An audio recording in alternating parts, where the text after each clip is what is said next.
Hello! Welcome to Bahamas. Ito po yung third stop namin at ang bungad sa amin ay itong mga malalaking cruise ship ng MSC din at yung sa kabila ay Carnival. Dumating kami sa port ng 12 noon tapos meron kaming schedule ng city tour ng 2 p.m. at around 5 o'clock meron kaming 30 minutes jet ski doon sa Cabbage Beach. Tara at i-explore natin yung Bahamas. Anyway, nakakatuwang makita pag magsama-sama yung mga malalaking cruise ship. Later, meron dito yung parang makikita natin yung magkakatabi yung apat na malalaking barko. Yung dalawa dito, MSC Meraviglia, ito yun. At yung sinakyan namin, MSC Seascape. Tapos yung maliit dun kanina, yung Carnival at yung malaki, Royal Caribbean. Yun yung mga sikat na cruise line dito sa US. Yan. Yan yung Royal Caribbean. Ang laki niya. So, pagbaba ng barko, maglalakad lang ng konti hanggang sa umabot dito sa Bay Street.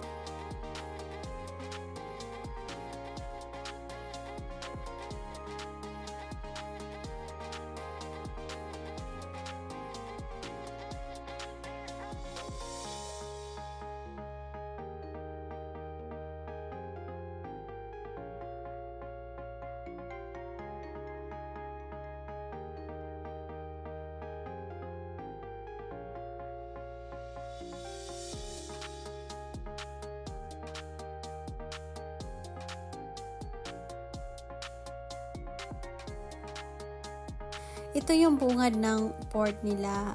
Maraming mga souvenir shops dito at mga restaurant na din. This is Bahamas, kaya expect mo talaga na pricey yung mga bilihin nila. Gusto ko sanang i-try yung magpa-braid ng buhok, kaya lang nung nakita ko yung price, ay wag na lang, pass. Sabi ko, maganda sana yung experience yung naka-braid din ng buhok, no? Kaya lang next time na lang. Kailan kayo yung balik?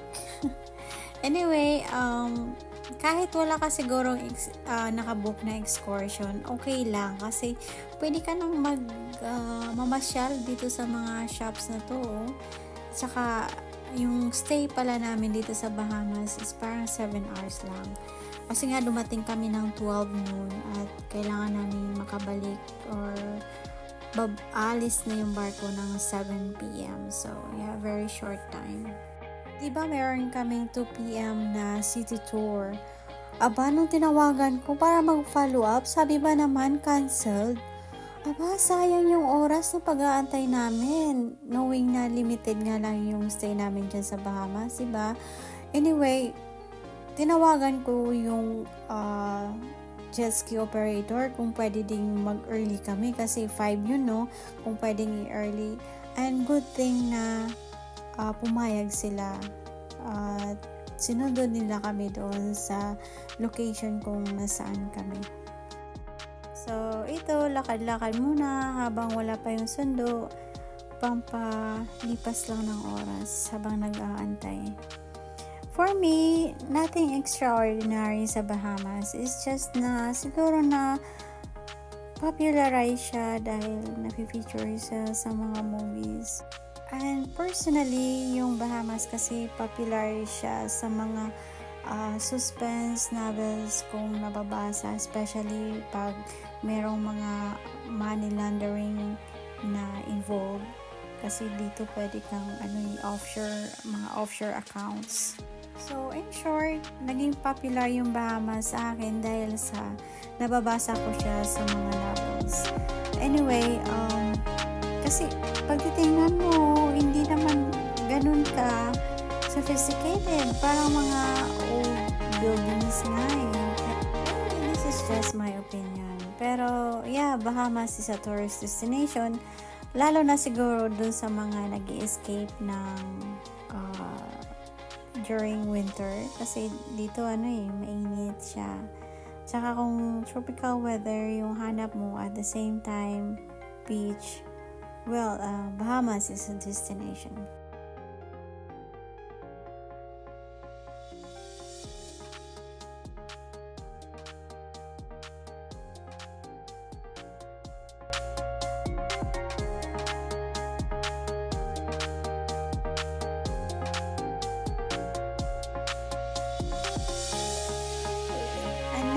crossing the bridge papuntang beach. At yan, meron tayong magandang tanawin. Yan. Di ba ang ganda? At yung pink na building na yan ay Atlantis Hotel.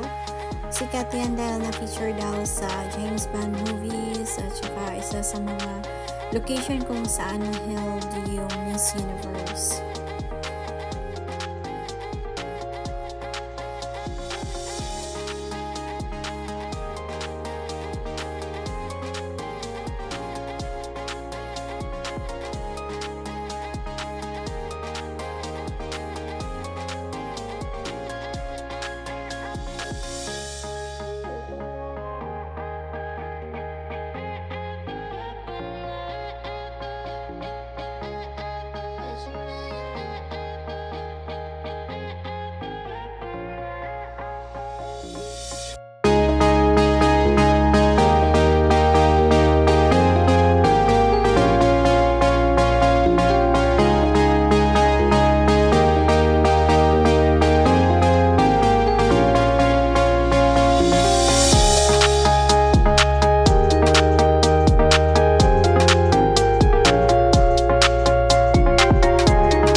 At finally, nandito na kami sa beach.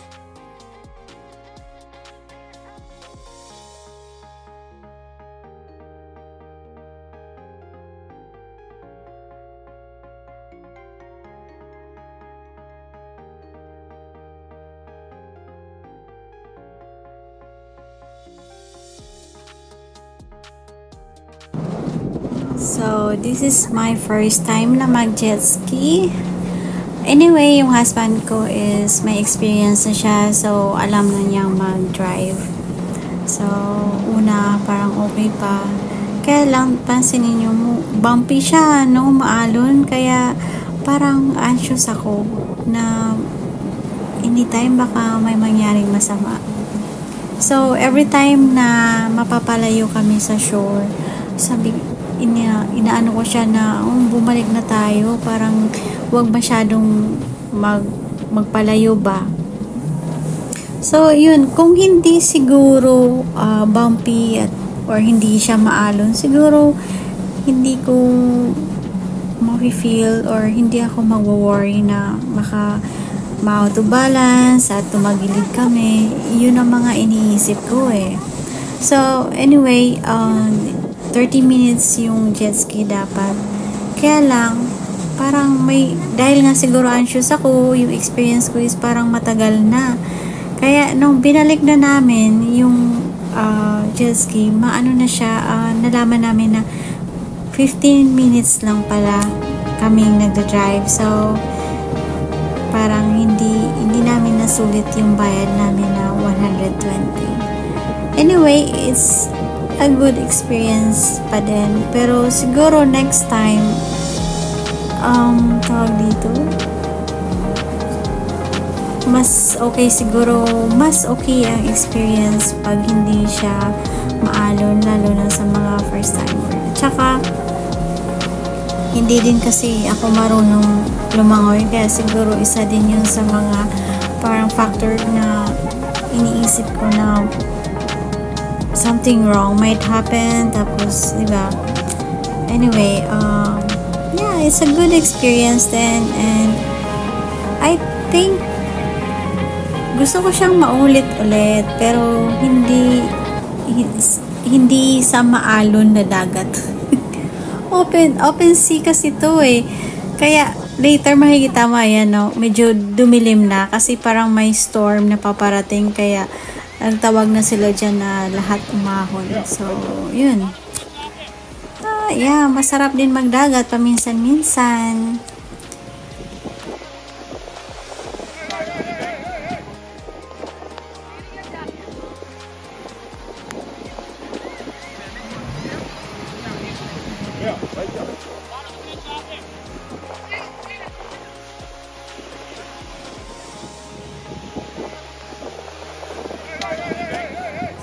Tapos kaming mag-beach noon, siguro 5 PM na nakarating kami ng barko para magbihis. So iniisip namin kakayanin ba namin na, kasi nga 7 PM dapat or 6:30 dapat na nasa barko na kami. Kaya ang bilis naming magbihis. Ako bihis lang talaga ang ginawa ko.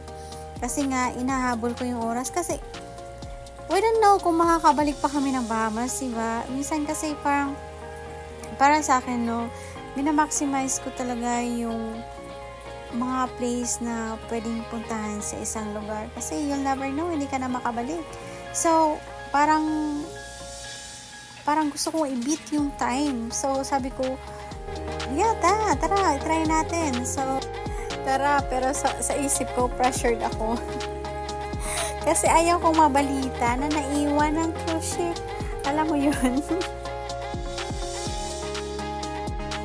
Tingnan natin kung anong talagang nandito sa may Atlantis. Pero ang sabi kasi sa amin is maganda daw yung may malaking aquarium daw dito sa Atlantis. So, yeah, tingnan natin.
So guys, we made it back on time sa ship bago mag 7 PM at may time pa kaming maglakad-lakad na hindi pressured.